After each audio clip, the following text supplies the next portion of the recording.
chaque monde fait un regard sur le qui va vous. Fais regarder.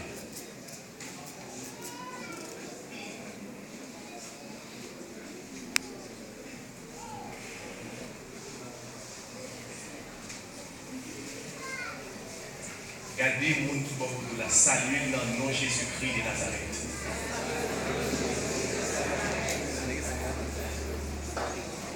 Moi, je dis mon frère ou sa ma soeur, qu'il ne fait pas la guerre.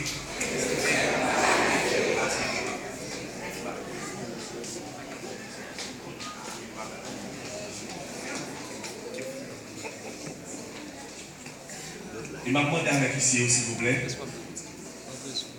à tout le monde qui est dehors. On dit, dans le moment, ça a fait tout le monde rentrer pour nous. Et puis, il y a un monde qui est sous la galerie, fait rentrer pour nous. Il m'a commencé à rentrer.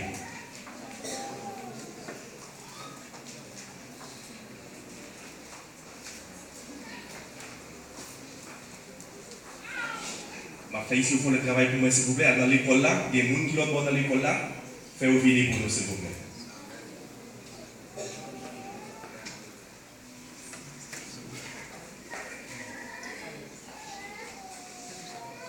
Je vois particulièrement beau parce que pendant cette semaine, moi, vraiment des grippe, vraiment maltraité.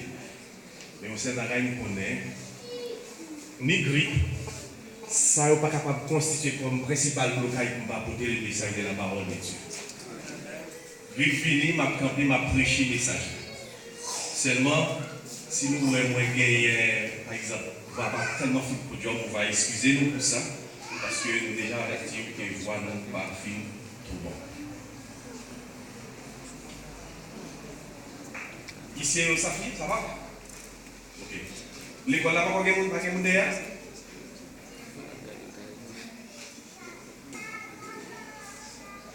Et comment t'aimes dit encore?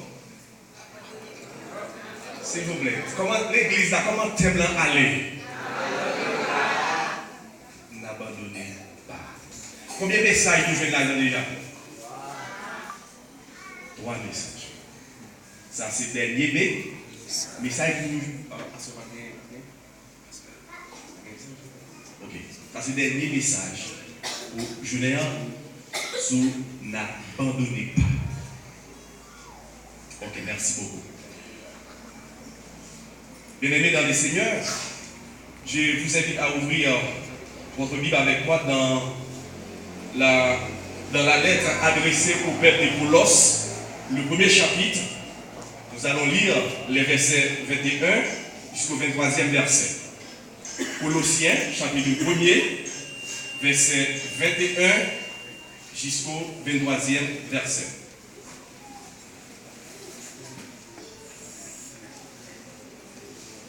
Colossiens 1er, 21, 22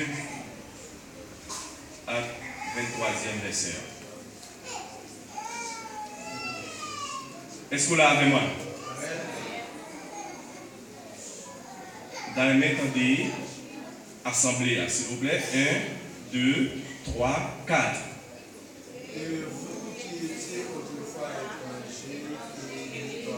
Excuse-moi s'il vous plaît. 1, 2, 3, 4.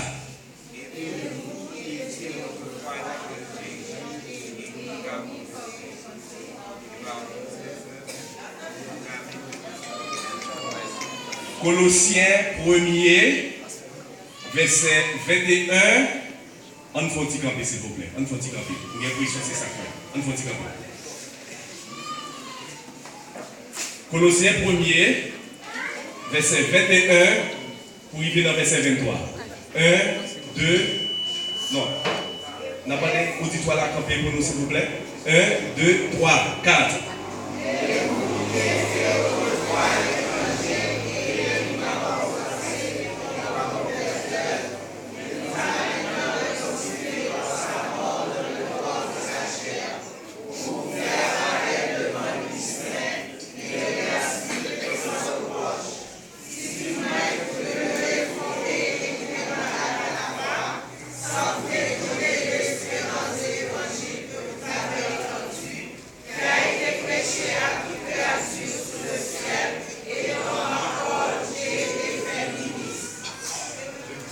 merci, on met Chita. Ok? Pendant Chita, on va tout chavirer la Bible là, dans Éphésiens, chapitre 5, verset 27. La plus grande verset, Éphésiens 5, verset 27. On va du temps pour chercher lui. Éphésiens 5, verset 27. On allait?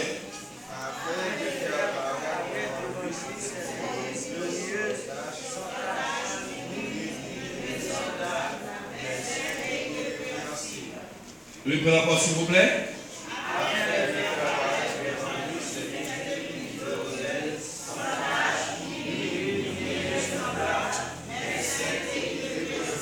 Ok, nous prions. Dernier grand verset dans 1 Pierre 2, verset 9. 1 Pierre 2, c'est après Jacques. 1 Pierre 2, verset 9. On allait?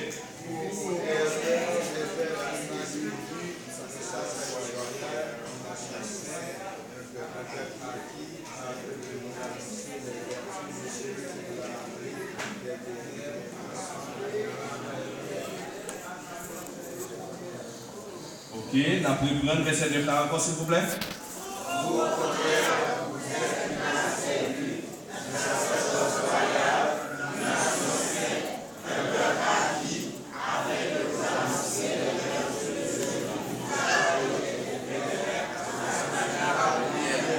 Ok, nous avons pris la liste, nous avons fait mes livres, nous avons fait exercice, là, là. Et puis, 2 verset 9, qui ça le dit?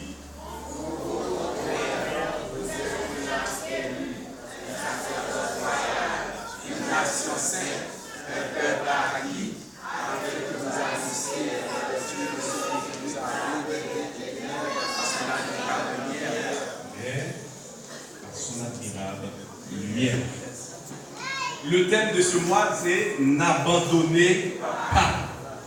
En anglais, on dit don't give up. Combien de monde qui t'a aimé abandonner? Levez-moi s'il vous plaît. Vous qui aimez abandonner, levez-moi. On sait le monde. Vous pouvez vous dire aimé abandonner? Attention, ok. Vous dites moi, don't give up. C'est pas vrai? Don't give up. Moi, t'as aimé combien dans l'assemblée là qui une fois t'es abandonné. Levez-moi. Une fois t'es abandonné. C'est un exercice difficile. Ok. Il était un exercice personnel. Inward look. Inward look. N'abandonnez pas. Et comme sujet de ce matin, je dirais que la persévérance dans l'épreuve produit la foi. La persévérance dans l'épreuve produit la foi. Et comme une affirmation théologique, l'abandon est une qualité négative que le chrétien doit soustraire de son agenda. N'abandonnez pas, faites appel à 3 vertus théologales et bibliques. N'abandonnez pas, faites appel à 3 vertus théologales et bibliques. C'est la patience, la persévérance et la foi. Ces 3 vertus, si elles abondent dans votre vie, feront de vous des hommes et des femmes prêts à tout bonheur pour les seigneurs. Ces 3 vertus, si elles abondent dans votre vie, feront de vous des femmes prêtes à tout bonheur pour les seigneurs. 3 vertus, ça y est. Si qui me fait dans la vie d'un garçon, la caillou garçon, la caillou monsieur, un personnage quelconque, il a fait ou camper jam pour un message de l'évangile là, pour aller partout prêcher la bonne parole de l'Éternel. Ces 3 vertus sont donnes fondamentales pour une vie chrétienne véritable. Pour une vie chrétienne véritable. Ces 3 vertus sont fondamentales pour capable mener la vie tout bon vrai en Jésus-Christ. La patience, la persévérance et la foi. Qu'en est-il de la patience? La première vertu. La patience, selon 1 Thessaloniciens 5, verset 14. 1 Thessaloniciens 5, verset 14. Disant. Nous voyons ce que Paul dit au peuple de Thessalonique. Le chapitre 5, le verset 14.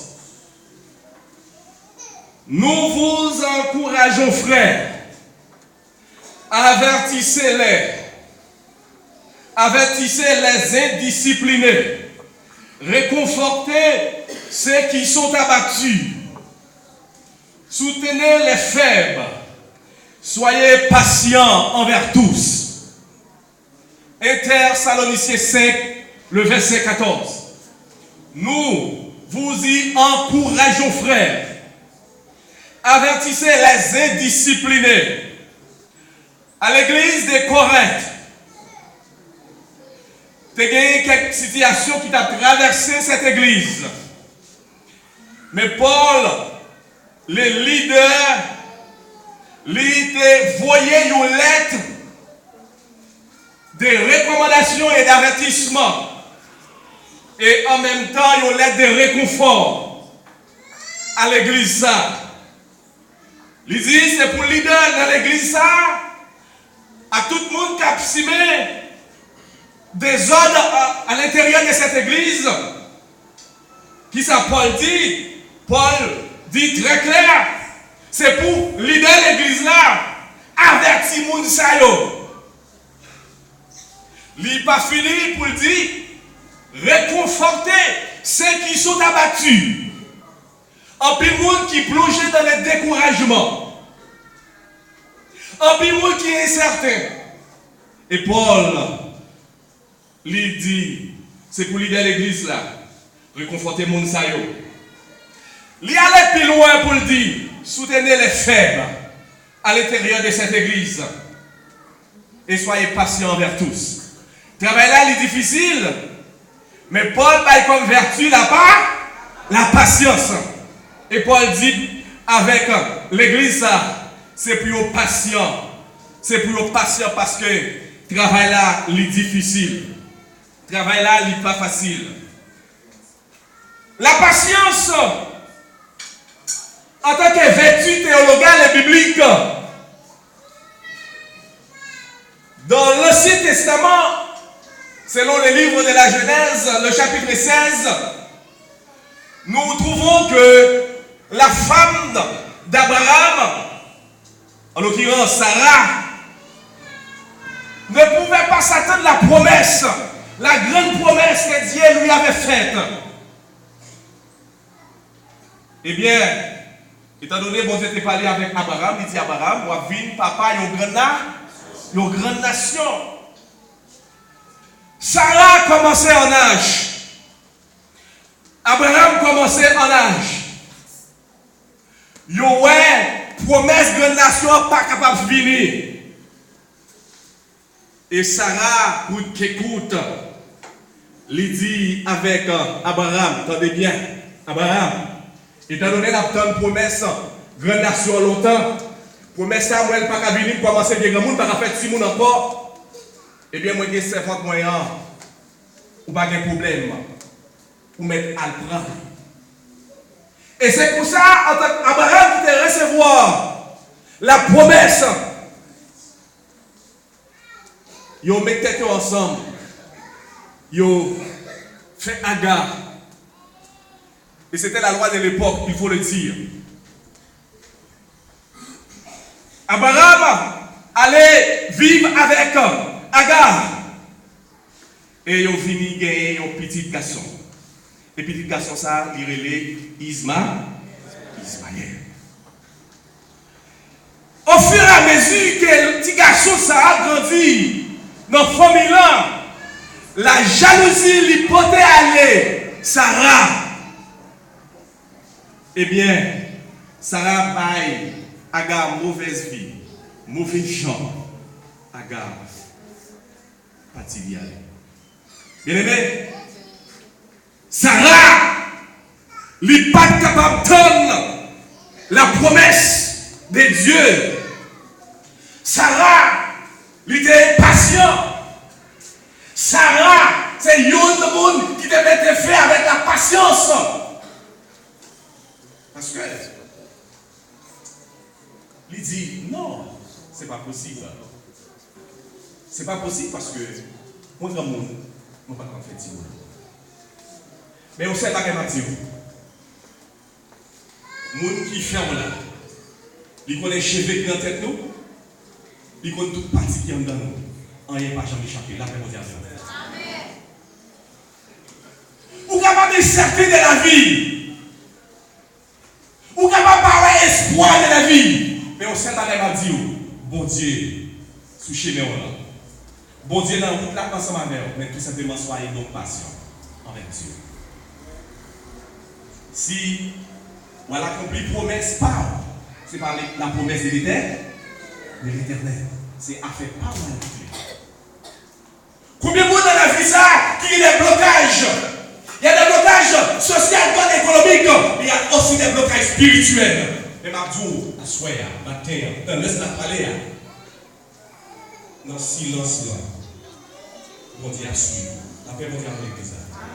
Dans le silence là, bon Dieu a pris la sainteté. Dans le silence là, bon Dieu a un mot, il a commencé ça. Tout simplement, il vit.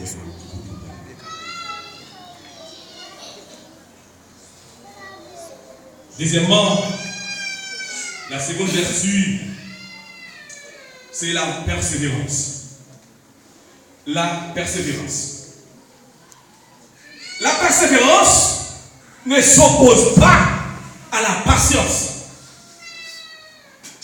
La patience nous dit, stop, faut-il camper là, pas bouger. C'est ça la patience qui fait comprendre. Patience qui mettait sur route là, il dit, camper là. Tandis que persévérance là, il dit, on a allé. On va persévérer jusqu'au bout.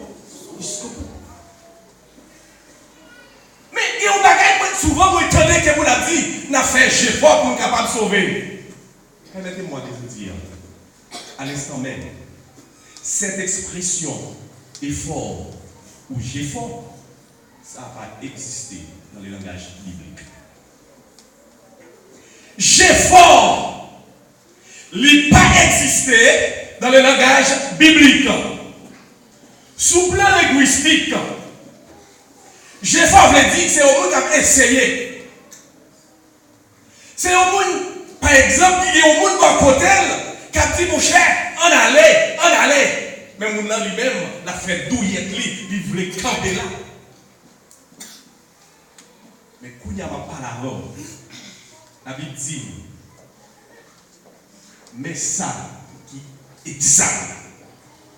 Dans Actes chapitre 1, verset 12 et même verset 14, lorsque les apôtres, par exemple pour la formation de l'église, les apôtres, qui ça a été fait? Ils étaient tous là, ensemble. Ils étaient assidus à la prière. Ils n'ont pas lâché bail. C'est ça la persévérance là, oui. Ils n'ont pas lâché bail. Ils n'ont pas fait. Ils n'ont pas lagué, ils n'ont pas boli. Ils ont persévéré jusqu'au bout.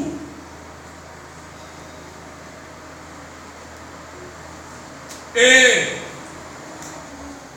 la persévérance, c'est la constance, c'est l'assiduité, c'est ça la persévérance. Sous le plan théologique et biblique.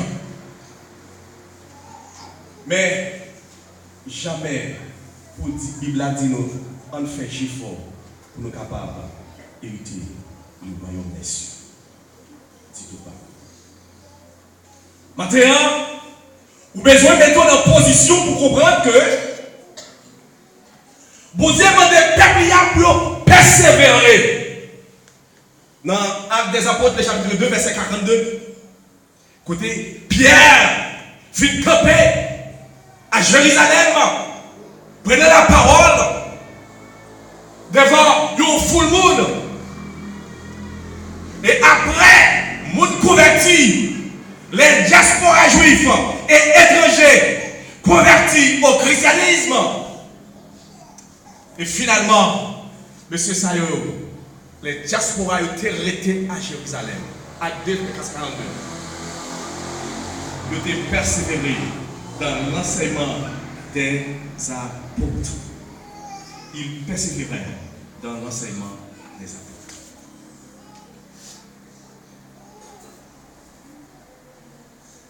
La persévérance, c'est continuer. Il dit nous pour nous continuer à aller. Persévérance dans la prière. Persévérance dans le travail de Dieu. Persévérance dans tout cela. Qu'elle est là, pas la guerre. Troisième vertu, enfin, pour terminer. La foi. La foi,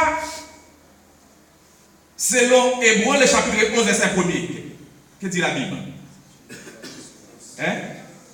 La foi est une ferme, assure, encore.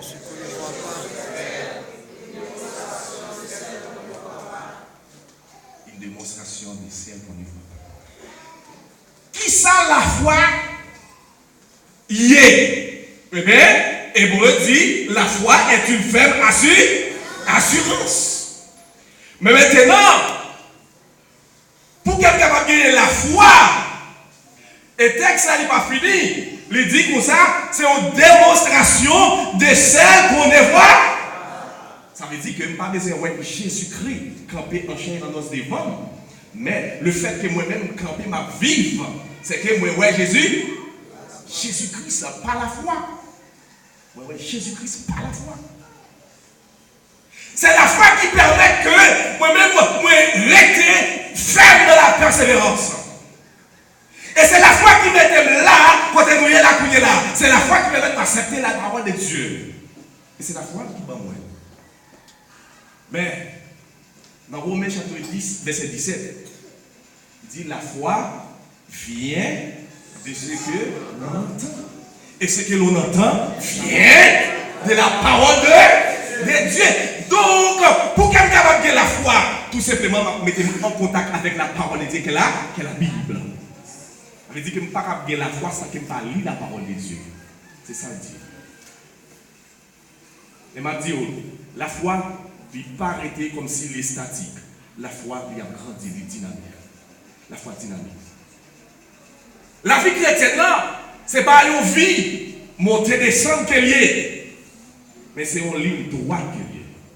Immédiatement où ils vont couper la ligne droite, ça, c'est que tout ça fait au petit, il y en a, allez. La foi, c'est une détermination. Et je vous dis, si on n'est pas déterminé pour servir mon Dieu tout bon vrai, il ne peut pas gagner la foi. Souvent, en plus, le monde peut parler de qui ça y est. Ils ont dit, c'est pasteur. Ils ont dit, c'est qui ça y est. C'est chrétien. Parce que nous constatons de nos jours, tout ça qui est rapport avec Dieu, c'est comme si on méprisait. Mais ça qui le monde a offert, comme bagaille qui fait, qui ne vaut rien, c'est le monde a embrassé. Je vais vous dire un bagaille. Dans 2 Thessaloniciens chapitre 2 et dans Romains tout, on dit quitter les hommes avec l'esprit d'égarement ça. Les hommes ont fini à changer ça qui est naturel. Ils ont dévié l'ordre des choses. C'est justement Les grands jours vont arriver. Bon Dieu va distinguer ça qui est bon avec ça qui pas. Avec ça qui pas bon. Vous allez prendre mouton, vous allez mettre bouc qui côté. Sous côté gauche là. La foi, c'est détermination. C'est déterminé. En aller vers but fixé. Objectif nous gagnons, c'est pour nous atteindre lui. C'est pour nous atteindre lui. Tout autant nous pas atteindre l'objectif là, nous pas droit rester dans notre route. C'est pour nous aller jusqu'au bout. Et c'est peut-être ça nous te lit 3 textes pour matin. Et bien 2, verset 9, Éphésiens 5, verset 27, et Colossiens 1er, verset 23. L'église que mon Dieu a besoin,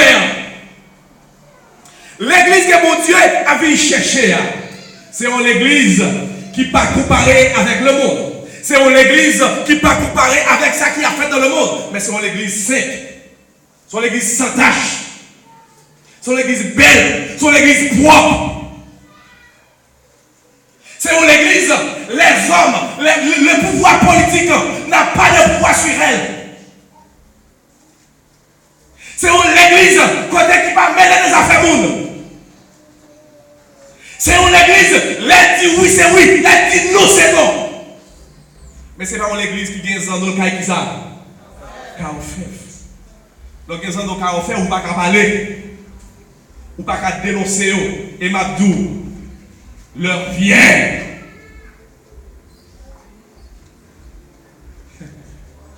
Ça veut dire que moment arrivé, côté nous allons distinguer les vrais adorateurs, d'accord, et les faux adorateurs, il y a des gens qui ont dit bluff. N'abandonnez pas. N'abandonnez pas, veut dire seulement, l'on aller au power. Mais il y a même dans l'esprit. Ou que le chita là, c'est quoi seulement qui chita là, moi je bien loin déjà. N'abandonnez pas l'aller même dans l'esprit de l'adoration. Est-ce que il n'y a pas de bagage qui contrarie l'adoration avec mon Dieu? Ça veut dire ou abandonner la vraie adoration. Là, nous parlons de la vraie adoration. Qu'est-ce que ça veut dire par là? Ou fixer vers Dieu qui crée comme papa, comme maître et sauveur. Et le mettez là uniquement pour la gloire, l'honneur et même si on mérité. Mais immédiatement, vous avez l'autre monde gloire. C'est comme si vous abandonnez la vraie adoration. La vraie adoration. Parce que, il dit, l'adoration, c'est un bagage continuel et perpétuel. Il ne peut pas arrêter. Vous avez dit gloire au jour et jour. Vous adorez mon Dieu matin, midi, soir. Dans le travail, tu adores Dieu. Quel que soit l'endroit, adoration est présente dans la vie. Bien aimé, n'abandonnez pas qui fait appel à ton vertu dans le théologal et biblique. C'est la patience, la persévérance et la foi. m'a dit, abandon sous plan théologique. Lorsque on est nous abandonner, par exemple, comment théologien, on comprend thème ça, expression ça. Et c'est une expression, côté théologien, on est d'accord sur lui. Il dit, c'est lorsque un théologien il a fait un travail scientifique. Et dans le travail scientifique, chercheur ça, ou un théologien ça fait, et puis devant, il quitte faiblesse pour te l'aller. Et puis il dit, moi, je ne vais pas continuer. Moi, je ne vais pas continuer. Donc, Moussa, il découragé. Moussa, il abandonné. Mais parfois, découragement, il pas si donné abandon. Mais l'on abandonné, on veut dire, ou va écraser, quitter ça. Donc là, lui-même, dans la recherche, il mettait fin, il dit, mon cher, on ne peut pas faire recherche encore, on peut camper avec recherche ça. Mais, Mabdou, abandon, sous plan biblique, comment on concevoir? On lit de Timothée 4, verset 10. C'est intéressant. De Timothée 4, verset 10. Tout Bible, s'il vous plaît. de Timothée 4, verset 10. Côté, vous mettez les nous, on va lire ensemble. Abandon! C'est comme si que Paul, il a parlé avec Timothée, les jeunes pasteurs. Il dit, moi voyons une lettre par une tâche de venir, mais rejoignons plutôt que possible. En effet, Démas m'a abandonné par amour pour le monde présent. Mais ça dit, c'est 2 Timothée 4, verset 10. Démas m'a abandonné par amour pour les siècles présents. Ça veut faire comprendre Démas, il était pasteur, il est passé pour un grand pasteur, pour un grand évangéliste. Mais il était fait dans tout cela. Il dit, mon cher, je ne vais pas à Paul. Je ne vais pas. Moi, je ne suis pas dans la question de Paul là encore. Démas m'a abandonné par amour pour les siècles présents. Mais quant à moi, c'est maintenant même passage ça, puis au chapitre 4, il dit, Paul disait, quant à moi, en effet, je suis déjà répandu en libation. Et le temps de mon départ est arrivé. J'ai mené le beau combat. J'ai achevé la course. J'ai gardé la foi. Désormais, la couronne de justice m'est réservée. On nous prend le texte ensemble. Quant à moi, en effet, je suis déjà répandu en libation. Et le temps de mon départ est arrivé. J'ai mené le beau combat. J'ai achevé quoi? J'ai achevé la course. J'ai gardé la. Don't give up. Don't give up. J'ai gardé la foi. Don't give up. On allait. Désormais, la couronne de justice m'est réservée. Désormais, la couronne de justice m'est réservée. Bien aimé, le secret de la persévérance est la foi. La clé du succès est la patience. La porte d'entrée est de ne pas abandonner. Et si vous abandonnez, c'est comme si vous brisez la foi. Vous mettez fin avec toute carrière. Est-ce que vous imaginez qu'on est là, dans la vie par côté bon Dieu veut agir pour vous? Est-ce que vous avez confiance dans bon Dieu véritable ça? Est-ce que vous décidez de poursuivre tout bon vrai? Et si vous suivez tout bon vrai, pour répéter le texte de Jean, chapitre 3, verset 20. Voici, je me tiens à la porte et je frappe. Voici, je me tiens à la porte et je frappe. Si quelqu'un entend ma voix et ouvre la porte, j'entrerai chez lui et je souperai avec lui. Et lui aussi avec moi. Que parole ça y conduit, que parole ça y force, vous ne jamais abandonner. Qu'elle est ferme et pas la guerre. Que le Seigneur vous bénisse.